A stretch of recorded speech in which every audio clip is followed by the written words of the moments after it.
Dneska si pripravíme vývar z prepelic. Do vody si pridáme prepelice, pridáme cibulu a na miernom ohni si varíme tento vývar. Prichystáme si popri tomu zeleninku, kým sa vývar varí.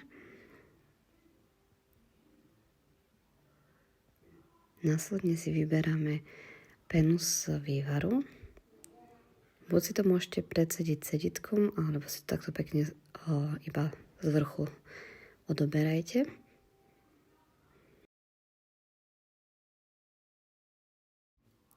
Keď už je mäsko hotové, pridáme bobkový list, čierne korenie celé, soľ a mleté čierne korenie alebo akékoľvek korenia, ktoré chcete. A následne si pridáme zeleninu a vývar dovaríme, aby zeleninka bola mäkká.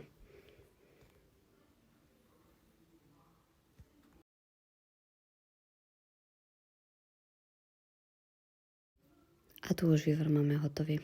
Podávame s rezancami alebo so zemiačkami. Dobrú chuť!